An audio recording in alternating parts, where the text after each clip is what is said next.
Hi everyone, so today's video will be about all the books that I want to read in the month of June. Unbelievable, it is the month of June already. Is it just me or time flies really fast this year? But anyway, for the month of June, I plan to read one novelette and 7 books. The first one that I want to read is Firstborn by Brandon Sanderson. By the time I'm posting this video, I think I would be done with Firstborn already. I know nothing about this short story or novelettes. I think it's about 40 pages long, and the story itself is free to read on Thor.com. The last book by Brandon Sanderson that I read was Rhythm of War, and not gonna lie, I've missed reading his books a lot. Brandon Sanderson is one of my favorite authors of all time, and although I know that I still have The Reckoners, The Rhythmatists, and Skyward series to read, yeah, that's about 6 novels, and I also haven't read Alcatraz. But knowing Sanderson's output in writing books, well, I don't have much more stories from him to read. And that's why I've been delaying reading his books, but you know what, I think it's time.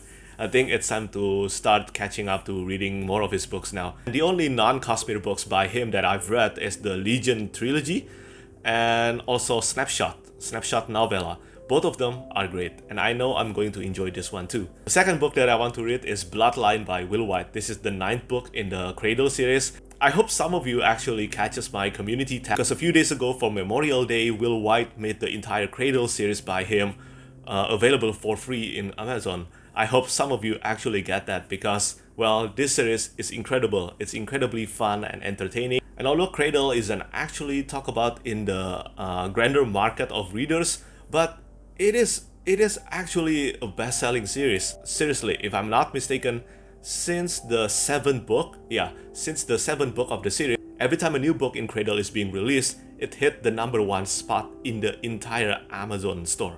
Yes, it is insane. And that goes the same for Wintersteel Book 8 and Book 9 Bloodline. Now, I don't think there's any more reason for me to postpone this book, especially because I also got the 9th book for free. Cradle is planned to be a 12-book series, and usually Will White releases 2 or 3 books within a year, so there is a good chance that Cradle will be done next year. Try to catch up now. The community is going larger and larger, and I'm glad that a lot of people are starting to reading this one. It's an amazing self-published fantasy series. Then the next book that I want to read is Cloud Cuckoo Land by Anthony Doerr.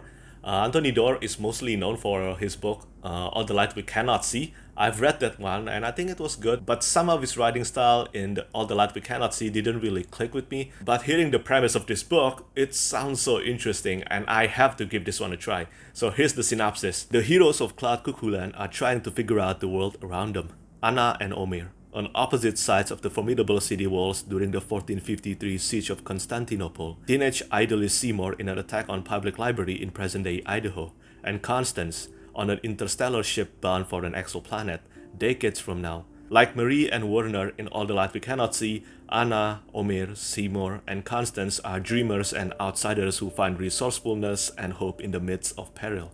An ancient text, the story of Aeton, who longs to be turned into a bird so that he can fly to a utopian paradise in the sky, provides solace and mystery to these unforgettable characters. And this book is dedicated to the librarians then, now, and in the years to come. Cloud Cuckoo Land is a hauntingly beautiful and redemptive novel about stewardship of the book, of the earth, of the human heart. I cannot resist trying this book, and I got an advanced reading copy of this one from Goodreads. Yeah, from Goodreads and the publisher. I'm so looking forward to reading this one this month. Then the next book that I want to read is Daughter of the Empire by Raymond E. Weiss and Jenny Wirtz. This is the first book in the Rift War Empire trilogy. It is the next series in the Rift War Cycle series. I have attempted Rift War Saga, and to those of you who actually commented on my videos and my reviews that Rift War Saga will be outdated for me, well, you weren't wrong. It is outdated for me now. And unfortunately, I couldn't really click with the Magician, but hopefully this one will be a much better experience because this one is the one that I really wanted to get to.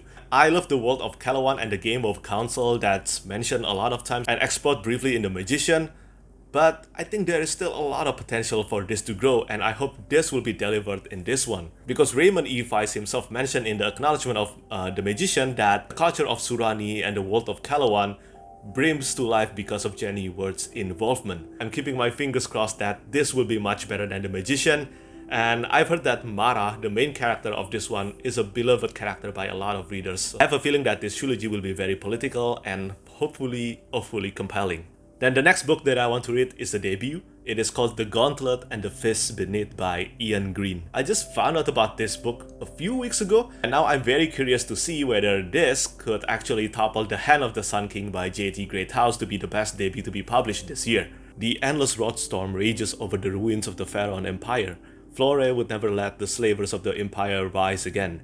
As a warrior of the Storm God Commandos, she wrought horrors in the Rot Storm to protect her people. She did her duty and left the bloodshed behind. But Flore's peace is shattered when the blazing orbs of light cut through the night sky and descend on her village. Her daughter is abducted, and Flore is forced into a chase across a land of twisted monsters and ancient gods.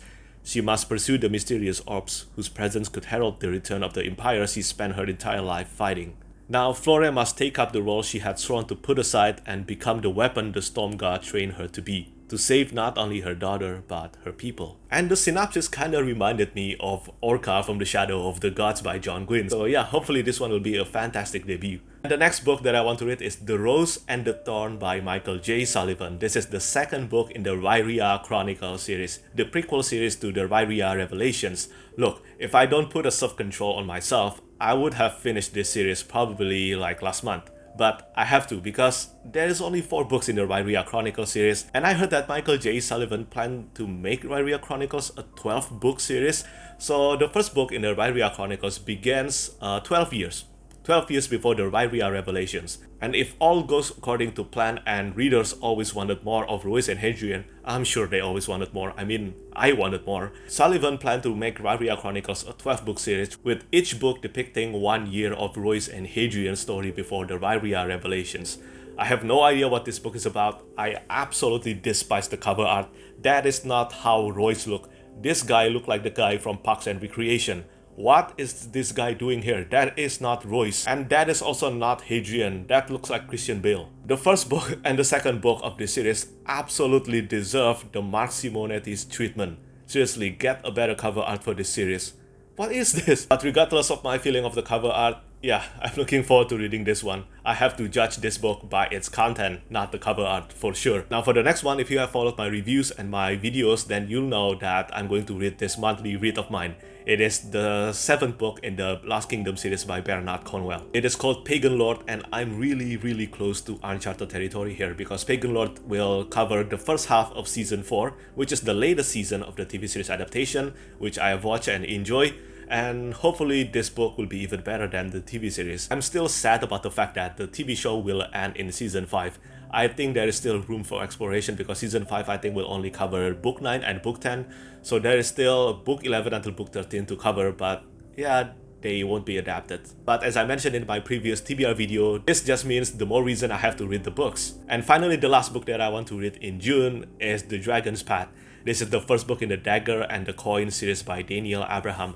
I have enjoyed a lot of Daniel Abraham's books. I have read The Long Price Quartet, an amazingly underrated series. And I'm really glad that Alan from the Library of Alexandria recently read this series and absolutely loved it. And I'm really happy that he did because this is a very underrated series. And I have also enjoyed the super popular sci-fi series, The Expanse. I love The Expanse. It is a great series, and I think the TV series is even better than the books. I know that's a rare case, but it happens. It happens sometimes. And in my opinion and from my observation, I think Daniel Abraham is the closest to George R.R. Martin when it comes to prose. The way he tells his story, the way he do multiple POV, it really reminded me of George R.R. Martin's style in A Song of Ice and Fire. And I've been looking forward to trying The Dragon's Path for quite a while now, and now I think it's time. I think it's time to read this one. And this series is on my priority series to start and finish within this year. And to those of you who wanted a great booktube reviews on The Dragon's Path, check out Jimmy from Fantasy Network's channel. That's all the books that I want to read in the month of June. Judging from the synopsis and reception of the books that I just mentioned, I think there's a great possibility that this month might even be better than April, the best reading month of the year so far for me. So yeah, that's it from me today. Let me know which books looks interesting to you here and what books are you looking to get into this month. As always, thank you so much for watching and thank you for your support. Bye bye.